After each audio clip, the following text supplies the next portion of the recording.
Nicolas Jackson est de retour avec l'équipe de Chelsea mais gars yi am na loo xamante ne bu mu leen waxee asalaamaaleykum wa rahmatullah ba pare am na loo xamante ne mënu ma ko d'accord ma si quoi pourquoi gars yi di acharné aussi Jackson def ay vidéo yu xamante ne à l'entraînement la muy tiré à côté quoi loolu entraînement la rek lii importance mooy terrain bi lan la fay def c'est ça le plus important mais dama gis ñu bëri ñuy def vidéo ne xool Jackson nu mu raté nii xam nga angle même amical sax day raté et tout voilà je suis pas là à défendre Jackson mais bon pour man loolu bon c'est pas intéressant même si le gars il doit être lucide même si entraînement yi dafa war a dugal bi il doit être sérieux et tout mais bon ce qui est important moi que tey au moins dugg na deuxième mi-temps lui et Mudryk donc Mudryk gën na dugg na avec son numéro 15 même si Chelsea dafa mujjee incliné wu Juventus mooy mujj de 1-0 mais pour avoir vu regarder xool match bu baax Chelsea moo dominé woon na mais c'est des matchs de préparation c'est juste pour préparer je pense qu'il va avoir la confiance de Xabi Alonso à noter que bon est-ce que Tottenham va faire l'offre bi xamante ne Chelsea peut-être moom lay xaar pour mën ko bàyyi 75 millions il y a Aston Villa qui est là aussi qui est tellement intéressé par notre Nicolas Jackson mais bon man Jackson pour man war na mën a imposer du côté de Chelsea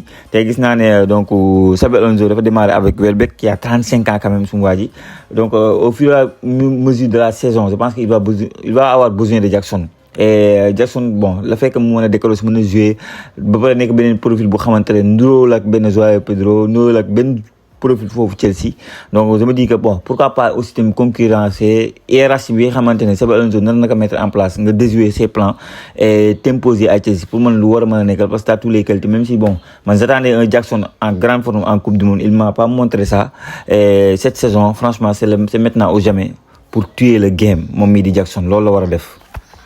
gars yi ñoo leen ko waxoon démb donc Foot Mercato def na si article bu am solo di wax ne Antoine Mendy est franchement est vraiment demandé par ces trois clubs Crystal Palace Udinese ak Fiorentina mu nekk benn joueur boo xamante ne formé à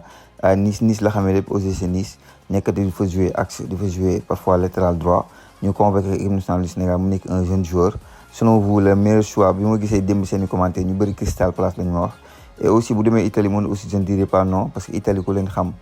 seen formation comment bien défendre les meilleurs défenseurs du monde bëri nañu ñu bëri Italie la quoi donc ay 3 millions yi gis ni Italie moo leen defar tàggat leen et tout et je me dis que Antoine Mendy bu demee foofu je ne dirais pas aussi non bu demee aussi le championnat anglais bi xamante ne Sénégal yu bëri fa lañ ko bëgg a gis et c'est médiatisé ce sera intéressant pour lui gars yi Guimaraes du côté de Arsenal c'est officiel selon kan Fabrizio Romano moo joxe bile xibaar je pense que il va beaucoup aider Arsenal c'est quelqu'un qui est expérimenté qui a l'expérience maintenant passé par Olympique Lyonnais ñëw Newcastle nekk fa capitaine ou prouver talent am dëgg en Premier League c'était pas évident et vu nag stratégie bi waa Newcastle jamono bi jaay tous leurs meilleurs joueurs il s'est dit pourquoi pas man tamit ma dem parce que boo jaay Isaac du côté de Liverpool nga jaay donc Gordon du côté de Barcelone jaay Tonali du côté de Tottenham Guimaraes amatul woon équipe bi gis na ne équipe bi il n'est plus ambitieux il s'est dit pourquoi pas dem changer air dem xool leneen surtout que club bi may dem c'est le gagnant moo jël championnat bi daaw aussi tamit moo dem donc finale Ligue des Champions te tiro bi nekk gagné donc Guimaraes s'est dit pourquoi pas changer d'air et je pense que il a fait un très bon choix reste à voir est-ce que Nicolas kii moo koy remplacer Lamine Camara loolu sera intéressant gars yi Massantino aussi c'est officiel here we go Fabrizio Romano joxewaat na benn information fan yii yëpp ñoo leen ko doon wax ne Real Madrid dañ ko bëgg prêter il y avait pas que Fiorentina il y avait beaucoup d'équipes comme Olympique de Marseille aussi donc finalement waa Real fële lañ ko prêter en championnat Italie et comme j'ai dit Italie moom da lay tàggat Italie championnat bu baax daf lay tàggat quoi je pense que ñu bëri xam nañ Mohamed Salah mais Mohamed Salah bu mu demee ba jaaxle bu mu demee ba xam nga waa Chelsea jënd ko gisul Fiorentina la dem toj ko dem Roma après ñu gis carrière am nu mu décollé donc Bernal aussi c'est du sérieux c'est du sérieux Bernal du côté de Aston Villa selon taskatu xibaar yi Aston Villa moom la gis le profil idéal pour remplacer Onana bi xamante ne dafa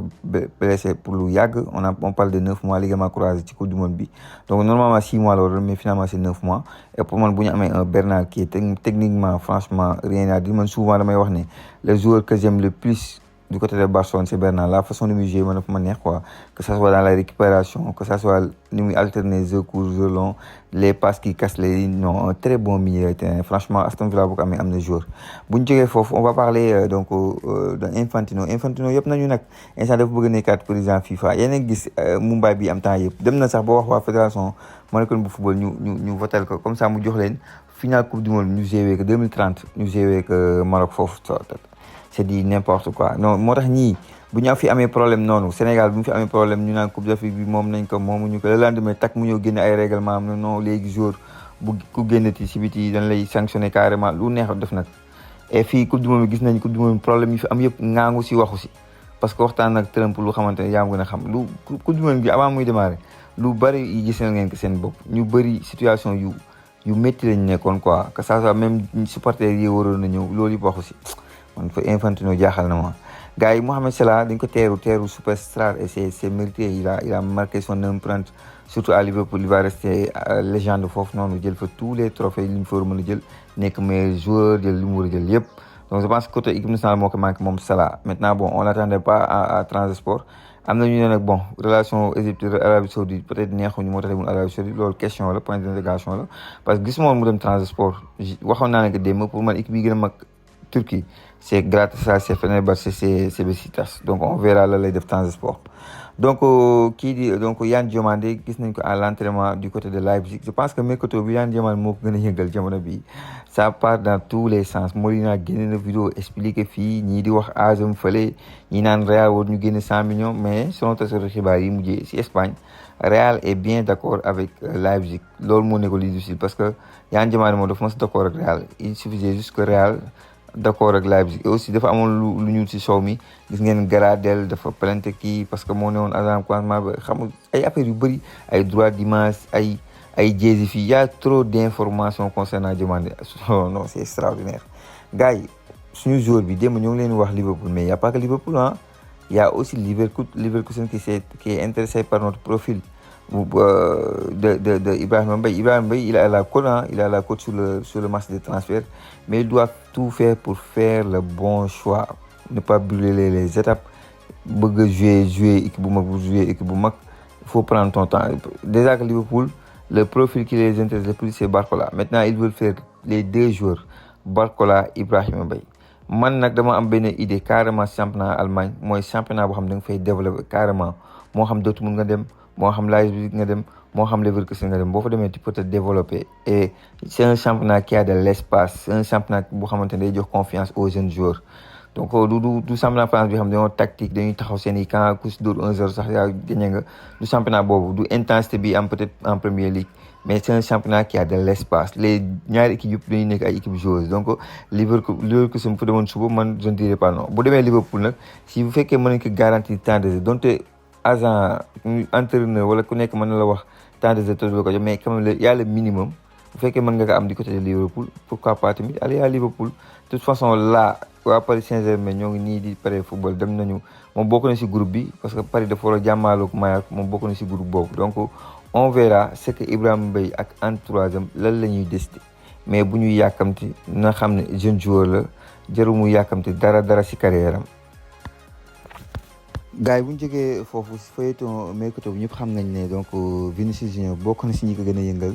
donc du coup jamono bi donc Real joxewaat na beneen offre Real veut vraiment téye kii di Vinicius Junior et faut savoir que Arsenal est prêt à mettre les 100 millions et quelques pour jël ko et même les exigences salariales aussi tamit Arsenal mën na ko jël mais le joueur selon taskatu xibaar dafa waxoon agent quoi qu'il arrive na nga fexe ba le tout ba d'accord ak Real Madrid même si nag bon là ñoo ngi proposé boobu léegi donc entourage bu Vinicius di refusé donc parce que Vinicius 1 an de contrat moo ko dese loolu dossier bi loolu moo si compliqué maintenant moo tax Arsenal daal xam naa ne il va tout faire pour avoir Vinicius Junior aussi est en train de xool lan moo ko gën a arrangé mu toog donc faut savoir donc dossier la bu xamante ne ñoo ngi koy bàyyi xel bu baax a baax parce que bëgg na si dossier yi gën a tàng mu njëkk comme ni ngeen ko gisee nii Manchester City prépare benn transfert de 81 millions d'euros autant pour moi pour le portugais Neto donc da ngay gis ne mu ngi nekk du côté de Chelsea xam ngeen ne aussi entraîneur bu City bi fa nekk ni moo nekkoon Chelsea donc il connaît très bien le profil loolu moo tax jamono bi moo ngi préparé benn offre pour l'international portugais. Lamine Sonko benn attaquant sénégalais la bu am 22 ans jógee national 2 ñëw signé du côté de Saint-Étienne